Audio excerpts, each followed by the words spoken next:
2021년 4월 28일 수요일 새벽 예배 주님 앞에 올려드리시겠습니다. 다시 한번 더 기도 드리시겠습니다. 할렐루야. 감사와 찬양과 영광과 존귀와 높임을 받으시기에 합당하신 우리 아버지 하나님, 오늘도 우리에게 새 생명을 주셨으니 그 새 생명의 주인 창조주 하나님, 하나님의 창조의 뜻과 섭리를 이해하고 따라가는 주님의 백성, 주님의 군사, 주님의 종 되기를 원합니다. 이 예배 가운데 성령님 좌정하여 주셔서 우리의 육체가 피곤치 아니하게 하시고 또 회복되는 시간이 되게 하시고 우리의 혼이 깨어나는 시간 되게 하시고 우리의 영이 살아서 주님의 나라와 의를 이루어가는 하루가 될 수 있도록 인도하여 주시옵소서. 예배의 시종, 하루 일과의 시종을 성령 하나님 앞에 맡기오며 우리의 구세주 예수 그리스도 이름으로 기도드리옵나이다. 아멘. 사도신경 신앙고백 드리겠습니다. 전능하사 천지를 만드신 하나님 아버지를 내가 믿사오며 그 외아들 우리 주 예수 그리스도를 믿사오니 이는 성령으로 잉태하사 동정녀 마리아에게 나시고 본디오 빌라도에게 고난을 받으사 십자가에 못 박혀 죽으시고 장사한 지 사흘 만에 죽은 자 가운데서 다시 살아나시며 하늘에 오르사 전능하신 하나님 우편에 앉아 계시다가 저리로서 산자와 죽은 자를 심판하러 오시리라. 성령을 믿사오며 거룩한 공회와 성도가 서로 교통하는 것과 죄를 사하여 주시는 것과 몸이 다시 사는 것과 영원히 사는 것을 믿사옵나이다. 아멘. 찬송 올려드리시겠습니다.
하나님의 말씀은 사도행전 27장 13절로 19절 말씀입니다. 235쪽 바울이 로마로 압송되다 세 번째 단락입니다. 함께 합독하시겠습니다. 남풍이 순하게 불매 그들이 뜻을 이룬 줄 알고 닻을 감아 그레데 해변을 끼고 항해하더니 얼마 안 되어 섬 가운데로부터 유라굴로라는 광풍이 크게 일어나니 배가 밀려 바람을 맞추어 갈 수 없어 가는 대로 두고 쫓겨가다가 가우다라는 작은 섬 아래로 지나 간신히 거루를 잡아 끌어올리고 줄을 가지고 전체를 둘러 감고 스르디스에 걸릴까 두려워하여 연장을 내리고 그냥 쫓겨가더니 우리가 풍랑으로 심히 애쓰다가 이튿날 사공들이 짐을 바다에 풀어버리고 사흘째 되는 날에 배의 기구를 그들의 손으로 내어버리니라. 아멘. 14절에 나오는 유라굴로는 유라플론으로 동남풍을 가리키는 유로스와 북풍을 가리키는 아퀼로의 합성어로 북동풍이라는 뜻입니다.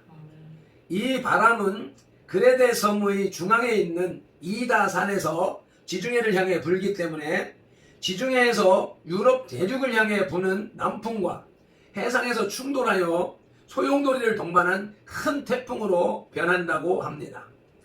이 해상에서 부는 남풍은 종종 강한 북풍으로 바뀌어 선박들이 아프리카 연안까지 표류하곤 했다고 합니다. 지형적인 조건이 우리나라와 비슷합니다. 우리나라도 여름철이면은 동남풍, 동남쪽에서 대륙을 향하여 바람이 불어오게 되고 여름철에는 차가운 시베리아 바람이 북서쪽에서 불어오는 그런 지역입니다. 그래서 동남풍아 불어라 서북풍아 이렇게 노래를 부르는 것과 같은 지형적 조건이 지금 성경 본문에 등장하고 있는 것입니다. 16절에 가우다라는 작은 섬이 나오는데 그레데 서쪽 30km 지점에 위치한 섬인데 그곳에는 배를 정박시킬 장소가 있기는 하지만 광풍으로부터 배를 보호하기는 적당하지 않았다고 합니다. 또 17절에 스르디스가 등장하는데 이 스르디스는 바다 밑에 있는 모래가 퇴적된 언덕을 말한다고 합니다. 지중해에는 아프리카 북부 연안에 있는 대스르디스와 카르다스 부근에 있는 소스르디스가 있는데 본문에는 구레네 서쪽에 있는 대스르디스를 가리킨다고 합니다. 광풍을 만난 바울 일행은 이 스르디스에 걸리지 않기 위해 배에 있는 짐과 기구들을 버렸던 것입니다. 19절에서 버렸던 배의 기구는 닷이나 돛과 같은 배 부속품들이라고 주장하는 이가 있는가 하면 침대나 탁자, 기타 수화물일 것이라고 주장하는 이들이 있습니다. 그러나 내용과 의미를 따져볼 것 같으면 전자, 곧 배의 부속품들이라고 생각하는 것이 타당한 듯 합니다. 이러한 성경을 바탕으로 하여 버려야 사는 인생이라는 제목의 하나님의 말씀을 들으시겠습니다.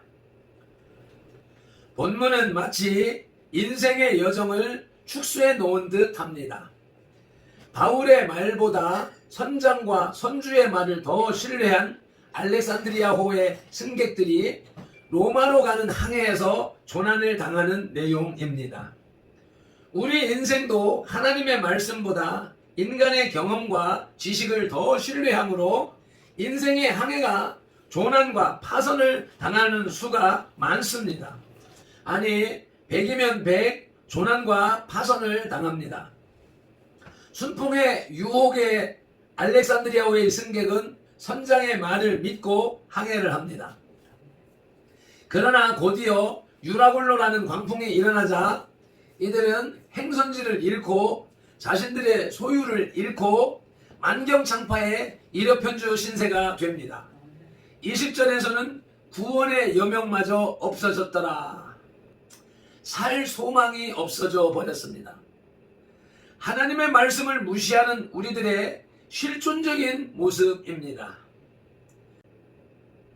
버려야 사는 인생들은 첫째로 자신들의 항해 경험을 의지했습니다. 13절입니다. 함께 합독하시겠습니다. 남풍이 순하게 불매 그들이 뜻을 이룬 줄 알고 닻을 감아 그레데 해변을 끼고 항해하더니. 아멘. 바울은 알렉산드리아호가 항해를 하기 전에 먼저 이번 항해의 위험성을 예견하고 여기서 겨울을 보내자고 제의합니다. 그러나 백부장은 선장의 경험을 더 신뢰하므로 무리한 항해를 시도합니다. 그리고 때마침 남풍까지 순조롭게 불어주어 이들은 자신감이 생겼습니다. 사실 선장은 바울보다 항해 기술이나 항해 경험에 있어서는 뛰어난 사람이었습니다. 평생을 바다의 풍무와 싸웠기에 바다의 성질에 대해서는 누구보다 잘 아는 사람이었습니다. 그리고 날씨까지 좋아서 더욱 항해에 자신이 있었을 것입니다. 그러나 인생은 인간의 경험과 기술, 지식으로 그 인생이 순탄한 것이 아닙니다. 더욱이 주위의 환경이 완벽하다 해서 그 인생이 순조롭게 보장되는 것도 아닙니다. 문제는 이러한 것보다 하나님께 대한 관심이 얼마나 더 있느냐는 것입니다. 인생의 항해에 내가 얼마나 하나님과 더 가까이 가느냐가 중요한 것이지 나의 경험과 기술은 중요한 것이 못 됩니다. 모든 성경의 요점은 나의 이러한 것들을 버리고 하나님만을 신뢰하는 것이 인생을 형통케 한다는 것입니다. 버려야 사는 인생들은 두 번째 광풍을 만나게 되었습니다. 14절입니다. 함께 합독하시겠습니다. 얼마 안 되어 섬 가운데로부터 유라굴로라는 광풍이 크게 일어나니. 아멘. 선장의 항해 기술과 경험을 의지한 알렉산드리아호는 얼마 못 가서 얼마 안 돼서 북동풍인 유라굴로와 만나게 되어 더 이상 앞으로 나아가지 못하고 우왕좌왕하는 조난의 위험을 맞은 것입니다. 모든 조난 사고가 다 위험하지만 특히 바다에서의 조난은 앞이 캄캄한 사고인 것입니다. 어느 누구도 앞일을 예측할 수 없는 상황이 되었습니다. 거친 바다에 던져진 낙엽과 같은 신세요, 폭풍우 앞에 촛불 같은 인생들이 되어버린 것입니다. 이러한 인생들의 모습을 표현해 놓은 시편 9절이 있습니다. 시편 107편 25절로 27절 말씀을 함께 합독하시겠습니다. 여호와께서 명령하신즉 광풍이 일어나 바다 물결을 일으키는도다. 아멘. 인생사에 몰아치는 광풍은 하나님의 행사, 하나님의 역사하심입니다. 26절 계속해서 그들이 하늘로 솟구쳤다가 깊은 곳으로 내려가나니 그 위험 때문에 그들의 영혼이 녹는도다. 26절 말씀은 제가 경험했던 바 배에 선수에 섰더니 파도가 몰려올 때 배의 선수가 하늘을 향하여 치솟아 오릅니다. 파도 속에서 파도 위로 솟구쳤다 파도 속으로 가라앉았다 하는 장면을 묘사하고 있는 것이지요. 그렇게 되면 그들이 이리저리 구르며 취한 자같이 비틀거리니 그들의 모든 지각이 혼돈 속에 빠지는도다. 아멘. 바로 한치 앞을 내다볼 수 없는 것이 인간의 안목입니다. 지금 눈앞에 벌어진 현실도 제대로 인식할 수 없는 것이 인간의 본 모습입니다. 이러한 것이 인간의 실존이기에 하나님만을 의지해야 하는 것입니다. 하나님께 겸손히 무릎 꿇어야 합니다. 바다를 잠잠케 하시는 그 능력의 주님을 모셔야 하는 것입니다. 광풍을 만나도 담담할 수 있는 것은 그 능력의 주님을 모신 성도만이 취할 수 있는 행동인 것입니다.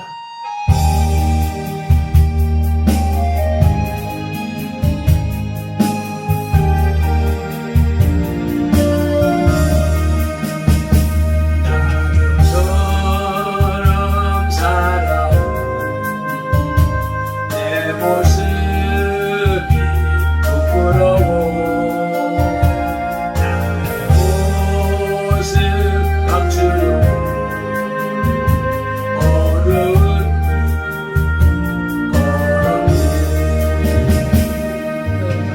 아래로 물들이고 내 뜻대로 살다가 지쳐서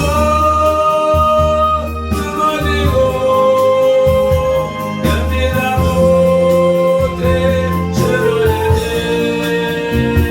예수님 힘을 줘 나를 잡아주셨네.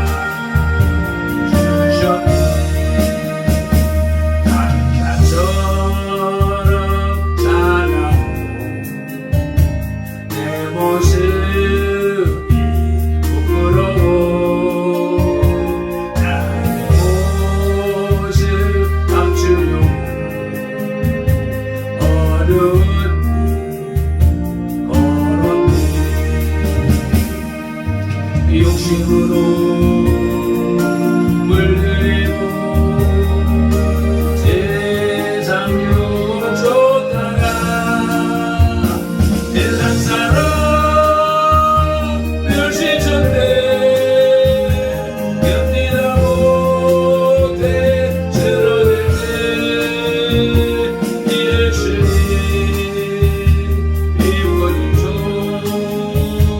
나를 감싸주셨네.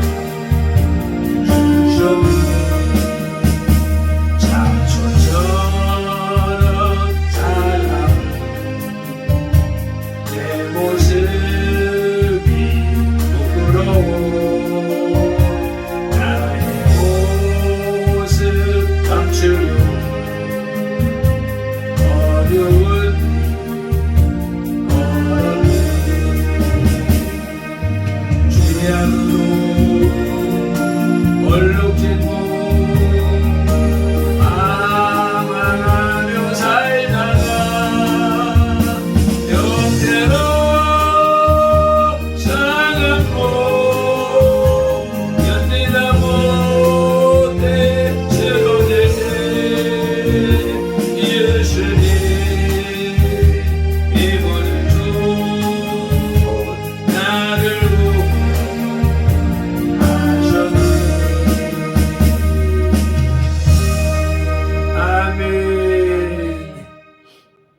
버려야 사는 인생 세 번째로는 소유를 다 버리게 되었습니다. 18절입니다. 우리가 풍랑으로 심히 애쓰다가 이튿날 사공들이 짐을 바다에 풀어버리고 아멘. 아멘. 유라굴로의 광풍으로 알렉산드리아호는 이제 완전히 표류하는 신세가 되었습니다. 바람이 부는 대로 밀려가는 낙엽 같은 일엽편주 신세가 되었습니다. 선체도 부서졌기 때문에 밧줄로 감아 지탱해야 했습니다. 아멘. 그리고 마지막 비상수단으로 거루, 작은 나룻배 9명부터만을 남겨두고 개인의 짐들과 배의 짐들, 수하물들을 버려야만 했습니다. 짐의 무게로 배가 스르디스, 암초에 걸리는 것을 방지해야만 했던 것입니다. 생명이 더욱 귀하기에 자신의 소유를 모두 다 버려야만 살 수 있는 운명이 되었습니다. 그렇습니다. 인생은 버릴 때 살 수 있는 것입니다. 소유의 욕심을 버릴 때에 존재의 크기를 발견할 수 있는 것입니다. 소유를 버릴 때에 하나님을 만날 가능성이 있는 것입니다. 그러나 알렉산드리아호의 구원의 요망은 이것 가지고는 아직 멀었습니다.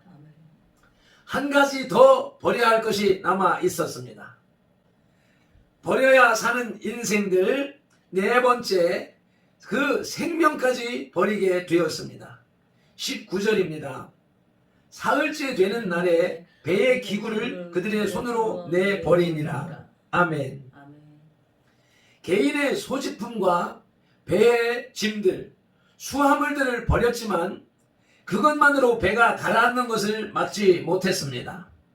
그래서 할 수 없이 이제는 배에 필요한 장비까지 버려야 하는 운명이 되었습니다. 비상수단으로 남겨놓았던 거루, 구명 보트도 버려야 했습니다. 항해에 필요한 배의 장비를 버리고 구명보트를 버린다는 것은 생명을 버린다는 뜻입니다. 자신들이 매달려 있어야 할 나무 조각만 제외하고는 다 버려야 했습니다. 지금 현실적으로 생명만 붙어 있지 죽은 목숨이나 다름없다는 말입니다. 그러나 이 길이 바로 사는 길입니다. 이것은 항복의 선언입니다. 자신의 경험, 기술, 지식 이러한 것들을 의지하지 않겠다는 항복의 표시인 것입니다. 주님 앞에 두 손, 두 발 들고 항복하는 것입니다. 그러나 그때가 바로 하나님의 구원의 손길이 닿는 때가 되는 것입니다. 그러기에 우리는 두 손, 두 발 다 들어야 하는 것입니다.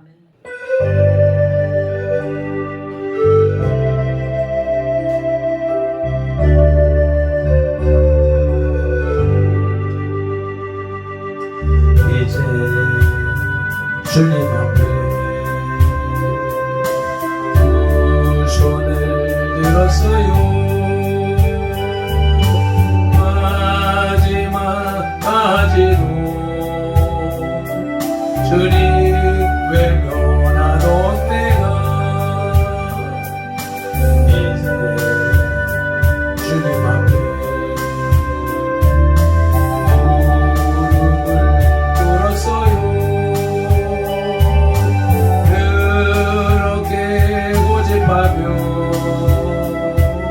주님께 버티던 내가 이제 나의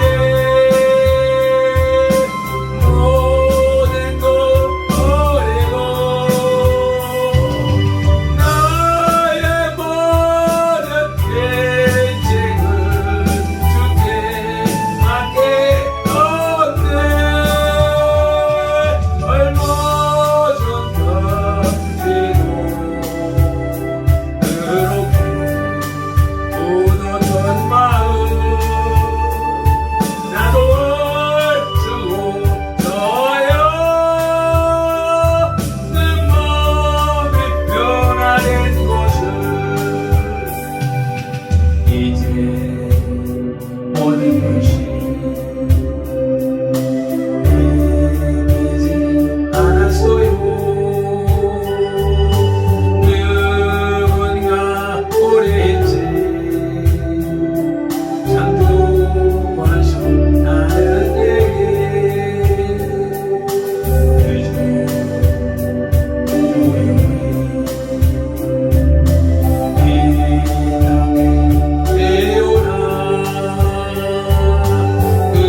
정리하자면 버려야 사는 인생들은 첫째로는 자신들의 항해 경험을 의지하였습니다. 그러므로 두 번째 광풍을 만나게 되었습니다. 그것은 소유를 다 버리게 만들었습니다. 네 번째로는 생명까지도 버리게 되었습니다. 이것이 하나님께서 인생들을 당신이 원하는 방향으로 이끌어 가시는 섭리인 것입니다. 백부장의 무리한 출항 계획으로 말미암아 바울 일행은 풍랑 가운데 고초를 겪게 됩니다. 유라굴로라는 태풍을 만난 바울 일행의 배는 가우다라는 작은 섬까지 포류하여 갔고 이들의 배의 짐과 연장까지도 버려야 하는 극한 상황에 처하게 되었습니다. 바울 일행이 광풍 앞에서 속수무책이었듯이 인생 항로에는 인간의 노력으로 불가능한 일들이 많이 일어납니다. 그런데 바로 이때야말로 하나님의 도움을 간구해야 될 때인 것입니다. 창조주 하나님, 구원하시는 예수님, 역사하시는 성령님을 만날 만한 때인 것입니다. 이 아침에 정삼위 하나님을 만나는 발편들과 손들의 지체들이 다 되시기를 예수님의 이름으로 축원합니다. 아멘. 기도하시겠습니다. 감사와 찬양과 영광을 받으시기에 합당하신 우리 아버지 하나님, 오늘도 귀한 말씀, 생명의 말씀, 인생을 굽어 돌아보게 하시는 말씀을 들려주시오매 감사합니다.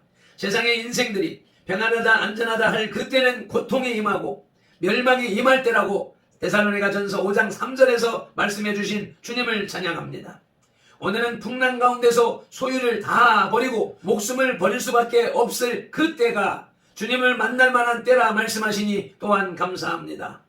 오늘이 지금이 우리 선돌교회와 지체들이 주님을 만날 만한 때인 줄 알고 감사드립니다. 오늘이 또 지금이 우리 한국교회와 성도들이 주님을 만날 만한 때인 줄 인식하고 감사드립니다. 오늘이 지금이 우리 대한민국과 국민들이 주님을 만날 만한 때인 줄 믿고 감사드립니다.